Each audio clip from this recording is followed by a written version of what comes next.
ये ज्यूइश लोगों की जिंदगी का वो वक्त था जिसे रहती दुनिया तक याद रखा जाएगा। इस वक्त में नाज़ी सेना ने ज्यूइश लोगों के साथ बहुत अत्याचार किए थे। हमें एक फैक्ट्री में एक ज्यूइश वर्कर को काम करते हुए दिखाया जाता है जो पिन बना रहा होता है। तभी वहां पर एक जर्मन का यानी कि नाज़ी सेना का ऑफिसर आता है और वो उसे कहता है कि पिन बनाओ। वो जब पिन बनाता है तो वो टाइम नोट करता है। इसके बाद वो उसकी सभी पिन्स को काउंट करता है। वो कहता है कि तुम सुबह 6 बजे से पिन्स बना रहे हो, तुम्हारी पिन्स कम क्यों है। इसके बाद वो उसे बाहर ले जाता है और अपनी गन निकाल कर उस पर गोली चलाता है, लेकिन उसकी गन जाम हो जाती है। वो अपनी गन को ठीक कर एक बार फिर से गोली चलाने की कोशिश करता है, लेकिन अब भी उसकी गन जाम होती है और अब उसका जूनियर ऑफिसर उससे गन लेकर गोली चलाता है, लेकिन अब भी गन नहीं चलती। वो बूढ़ा आदमी अपनी मौत का इंतजार कर रहा है, जिसके बाद वो जर्मन ऑफिसर को बताता है कि आज सुबह मशीन में कुछ काम था जिस वजह से उसे कोयला लेने के लिए भेजा गया था, इसीलिए उसने कम पिन्स बनाई।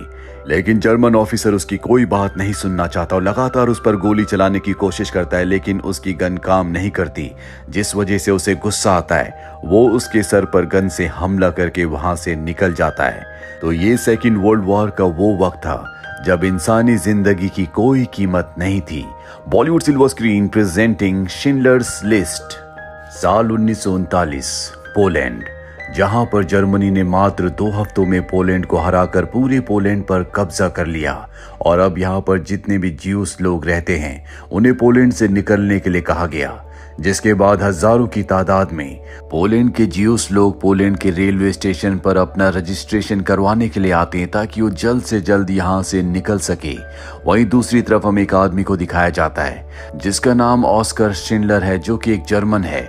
वो नाज़ी पार्टी का मेंबर है, साथ ही वो एक बिजनेसमैन भी है।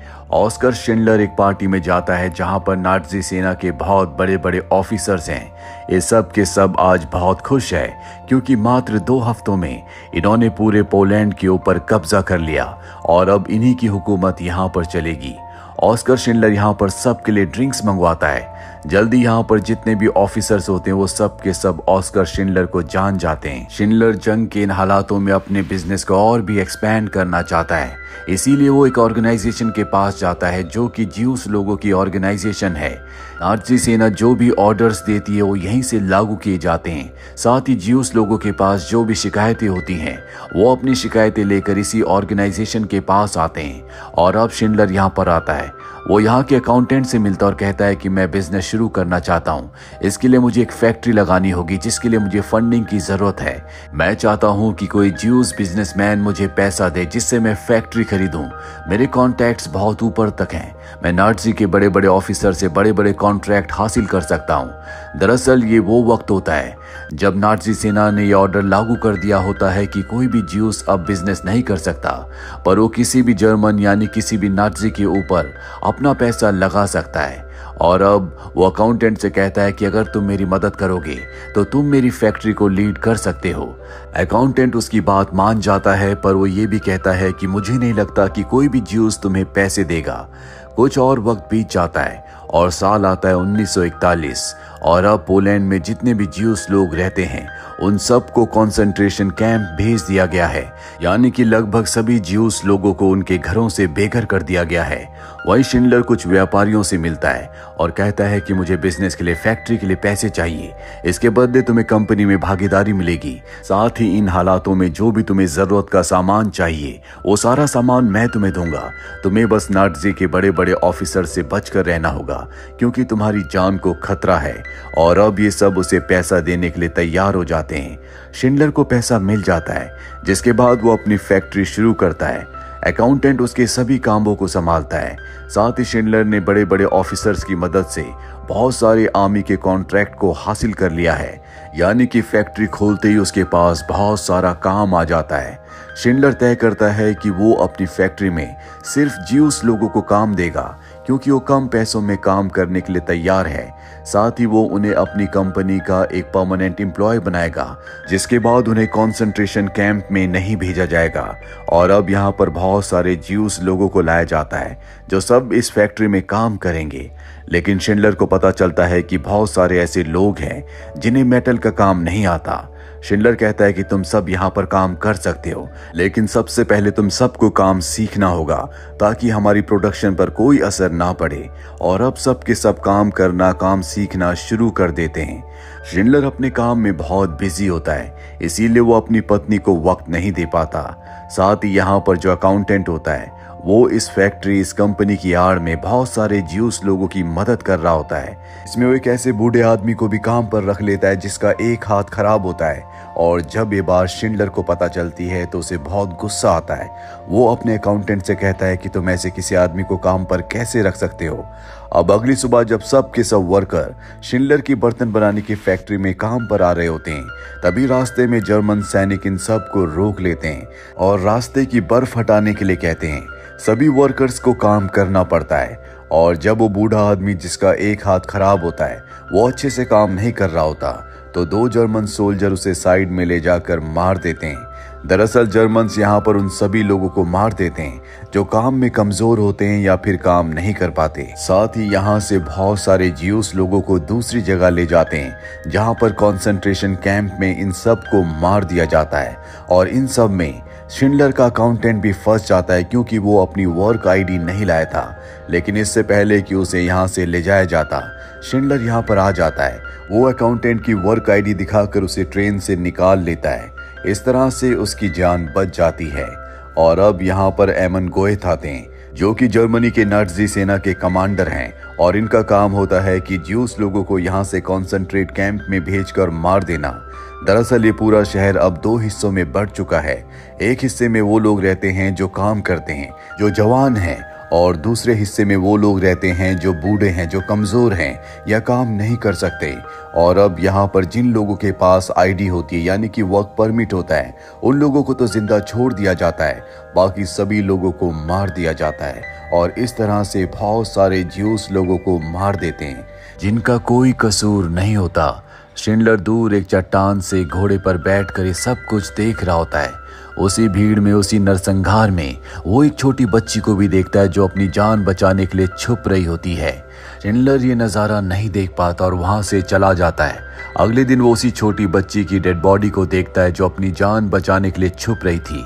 और अब यहाँ पर जितने भी ज्यूस लोग बचे थे जिनके पास वर्क परमिट था, उन्हें यहाँ से एक दूसरी जगह काम करने के लिए भेज दिया जाता है जिस जगह का नाम प्लेसो है। यहाँ पर कमांडर एमन गोएथ ने अपने बेस को भी तैयार करवा दिया था जहां वो अपनी बालकनी से हर एक वर्कर पर नजर रखते हैं और कोई भी वर्कर अगर 1 सेकंड के लिए भी रुकता है तो दूर से निशाना लगाकर वो उसे मार देते हैं। यहाँ पर इंसानी जानों की कोई कीमत नहीं है। साथ ही ऑस्कर शिंडलर के जितने भी वर्कर्स थे उन सबको पकड़कर यहीं पर काम करवाया जा रहा था। इसीलिए ऑस्कर शिंडलर यहाँ पर आकर कमांडर एमन गोएथ से मिलते हैं और कहते हैं कि मैं चाहता हूँ कि आप मेरे सभी वर्कर्स को छोड़ दें, उनकी वजह से मेरा काम रुका हुआ है। इसके बदले वो कमांडर गोएथ को बहुत सारे पैसे ऑफर करते हैं और इस तरह से वो अपने सभी वर्कर्स को आजाद करवाने में कामयाब हो जाते हैं जो एक बार फिर से उनके लिए काम कर रहे हैं। एक दिन शिंडलर का बर्थडे होता है जहां पर 2 जूइश लड़कियां आती हैं और उन्हें बर्थडे विश करती हैं।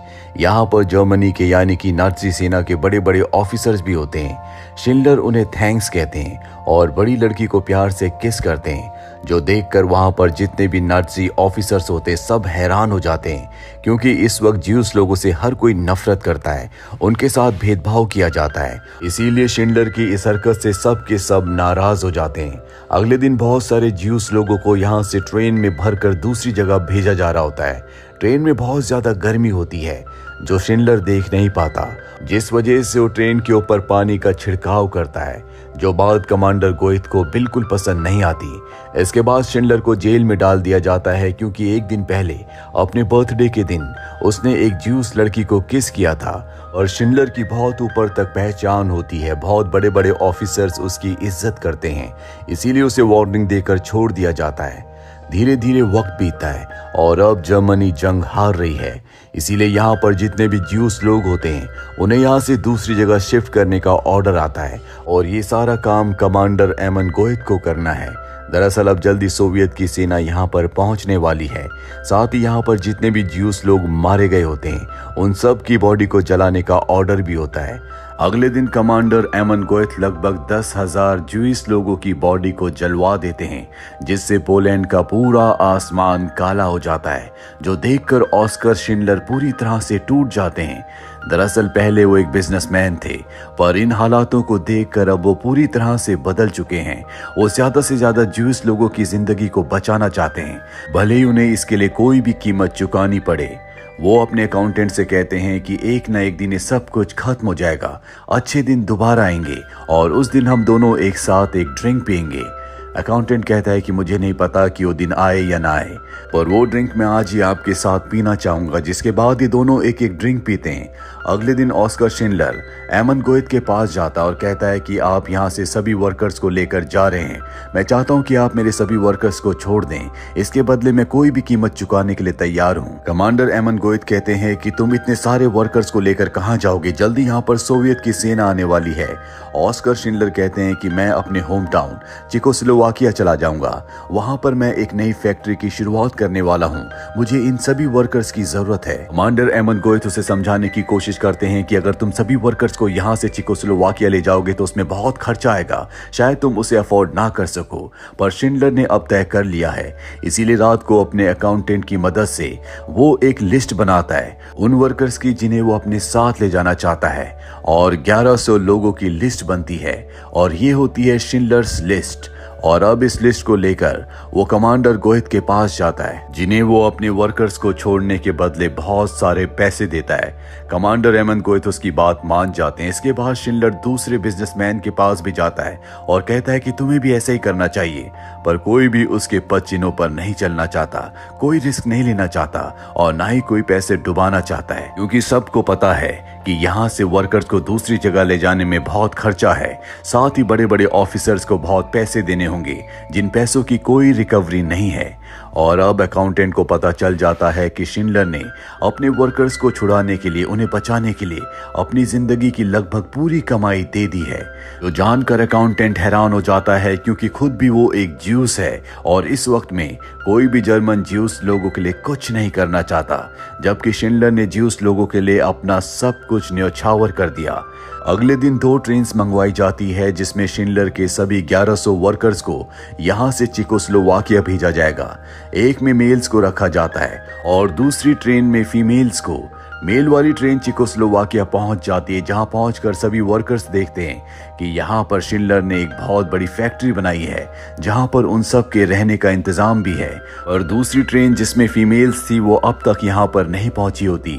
दरअसल उसमें कुछ पेपर वर्क का प्रॉब्लम था, जिस वजह से उस ट्रेन को कॉन्सेंट्रेशन कैंप में भेज दिया गया है। और अब कॉन्सेंट्रेशन कैंप में सभी फीमेल्स को नीचे उतारा जाता है, उनके बाल काटे जाते हैं, उनसे कपड़े उतारने को कहा जाता है, जिसके बाद उन सबको एक बहुत बड़े हॉल के अंदर भेज दिया जाता है। सबको पता है कि ये गैस चेंबर है जिसके अंदर ज्यूस लोगों को मारा जाता है। सबके सब बहुत ज्यादा डर जाते हैं, पर अगले पल ऊपर से पानी गिरना शुरू हो जाता है, जिससे उन सबको समझ में आ जाता है कि यहाँ पर इन सबको नहाने के लिए भेजा गया है।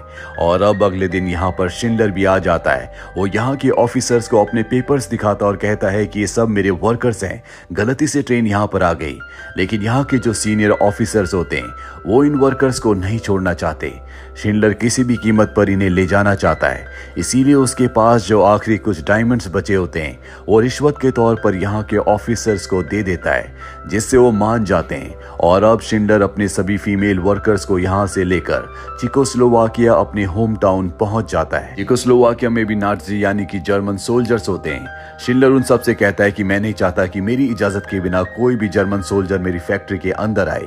मेरे पास ऊपर से ऑर्डर्स हैं और अगर किसी ने मेरी बात नहीं मानी तो उसके खिलाफ मैं शिकायत करूंगा, जिससे उसको सजा हो सकती है। और साथ ही मेरी फैक्ट्री में जो भी नुकसान होगा उसका कॉम्पनसेशन भी उसे ही देना पड़ेगा। और अब शिंडलर अपनी फैक्ट्री में आ जाते हैं, जहां पर वो सबसे अपनी वाइफ को इंट्रोड्यूस करवाते हैं।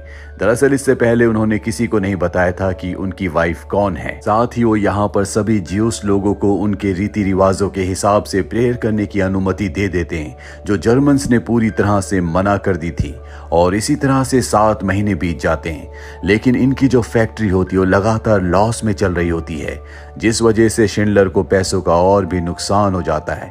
उसके पास जितनी भी जमा पूंजी थी जिससे वो पूरी जिंदगी ऐशो आराम से जी सकता था, वो उसने ज्यूस लोगों को बचाने के लिए खर्च कर दी। अब उसके पास पैसे नहीं बचे, जिस वजह से उनका अकाउंटेंट भी परेशान हो जाता है, क्योंकि उसे पता है कि शिंडलर ने अपनी पाई ज्यूस लोगों को बचाने में लगा दी। वो शिंडलर से पूछता है, क्या तुम्हारे पास कोई ऐसी जगह है जहां पर तुम्हारे पास पैसे हो जिस बारे में मुझे नहीं पता। शिंडलर उसकी बात का कोई जवाब नहीं देते। वो सिर्फ यही कहते हैं कि मुझे पता है कि जल्द ये सब कुछ खत्म होने वाला है। कुछ ही दिनों के बाद रेडियो पर न्यूज आती है कि सोवियत ने इस जंग को जीत लिया, जर्मन्स हार चुके हैं, उन्होंने सरेंडर कर दिया। और अब शिंडलर अपने सभी वर्कर्स को बुलाते हैं। यहाँ पर जर्मन गार्ड्स भी होते हैं। वो सबके सामने ऐलान करते हैं कि जर्मनी जंग हार चुका है, उसने सरेंडर कर लिया। जो जर्मनी के गार्ड्स यानी कि जो नाज़ी सोल्जर्स हैं, उन्हें आदेश है कि वो सभी ज्यूस लोगों को मार दें, लेकिन इसका कोई फायदा नहीं है। इसीलिए मैं चाहूंगा कि तुम सब अपने घर चले जाओ और एक अच्छी जिंदगी की शुरुआत करो। साथ ही यहाँ पर ज्यूस लोगों को कहते हैं कि आज से तुम सब आजाद हो, तुम अपनी अपनी राह पर जा सकते हो। दरअसल अब उनके पास इतने पैसे नहीं हैं कि वो 1100 लोगों का यहाँ पर ध्यान रख सके, उनका खर्चा उठा सके। जर्मन गार्ड्स यहाँ से चले जाते हैं, वो किसी भी ज्यूस पर हथियार नहीं उठाते। और अब शिंडलर यहाँ पर सभी ज्यूस लोगों के साथ 3 मिनट का मौन रखते हैं, जिसके बाद सभी ज्यूस लोग यहाँ से जाने की तैयारी करने लगते हैं। इन्हीं में एक वर्कर होता है जिसका एक सोने का दांत था और उसने उस सोने के दांत को पिघलाकर ऑस्कर शिंडलर के लिए एक रिंग बनाई होती है और वो रिंग अकाउंटेंट ऑस्कर शिंडलर को देता है और कहता है कि जिसने एक इंसान की जान बचाई उसने पूरी इंसानियत को बचाया। ऑस्कर शिंडलर की आंखों में आंसू आ जाते हैं। वो कहता है कि काश मेरे पास बहुत सारे पैसे होते तो मैं और भी ज्यादा लोगों की जान बचा सकता। अकाउंटेंट कहता है कि यहाँ पर 1100 लोग हैं जो सब के सब आपकी वजह से जिंदा हैं। दरअसल यहाँ पर जितने भी ज्यूस लोग होते हैं वो सब के सब शिंडलर के बहुत आभारी होते हैं, क्योंकि अगर शिंडलर नहीं होता तो इन सब को कब का कॉन्सेंट्रेट कैंप भेजकर मार दिया जाता। और अब शिंडलर को अपनी वाइफ के साथ यहाँ से जाना पड़ता है, क्योंकि सोवियत सेना की नजरों में वो एक अपराधी है, क्योंकि वो भी नाज़ी पार्टी के एक मेंबर थे। शिंडलर अपनी वाइफ के साथ यहाँ से निकल जाते हैं। वहीं ये 1100 लोग, इन्हें नहीं पता कि इन्हें कहाँ जाना चाहिए। ये जब बाहर निकलते हैं तो इनके सामने एक सोवियत का ऑफिसर आता है और कहता है कि तुम ईस्ट की तरफ मत जाना, वहां पर अब भी लोग तुम्हें नफरत करते हैं। इसीलिए सब के सब कंट्री साइड की तरफ निकल पड़ते हैं। दूसरी तरफ हमें दिखाया जाता है कि कमांडर एमन गोइथ को सोवियत के सोल्जर्स पकड़ लेते हैं। उन्होंने बहुत सारे निहत्थे बेगुनाह सिविलियंस को मारा है, जो कि एक वॉर क्राइम है, इसीलिए उन्हें भी मार दिया जाता है। कहानी के अंत में हमें प्रेजेंट का वक्त दिखाया जाता है जहां पर ऑस्कर शिंडलर की ग्रेव है। दरअसल उनकी मृत्यु सन 1974 में 66 साल की उम्र में हुई थी, जिसके बाद जेरूसलम में उन्हीं के नाम का यानी कि ऑस्कर शिंडलर के नाम का एक पेड़ लगाया गया, जो आज भी वहां पर है। ज्यूस लोग आज भी उनकी बहुत रिस्पेक्ट करते हैं। और इस फिल्म में जिन्होंने ऑस्कर शिंडलर के रोल को प्ले किया था, जिनका नाम लियाम नीसन है, वो बहुत सारे उन ज्यूस लोगों के साथ जिनकी जान खुद ऑस्कर शिंडलर ने बचाई थी, ऑस्कर शिंडलर की ग्रेव पर जाते हैं, जहां पर सभी ऑस्कर शिंडलर की ग्रेव पर स्टोन रखते हैं। ज्यूस लोगों का ये एक ट्रेडिशन है, जो इस दुनिया से चला जाता है वो उसकी बॉडी को, उसकी आत्मा को, उसकी ग्रेव को इस तरह से रिस्पेक्ट देते हैं। फिल्म के एक्टर लियाम नीसन भी ऑस्कर शिंडलर की ग्रेव पर 2 रोजेस रखते हैं, क्योंकि इस रोल को प्ले करने के बाद उन्हें समझ में आ चुका था कि ऑस्कर शिंडलर ने जो ज्यूस लोगों के लिए किया वो अपने आप में एक अद्भुत कारनामा था, जो कोई भी आम इंसान नहीं कर सकता। तो ये थी पूरी कहानी ऑस्कर शिंडलर की। उम्मीद करते हैं कि ये सच्ची कहानी आपको पसंद आई होगी।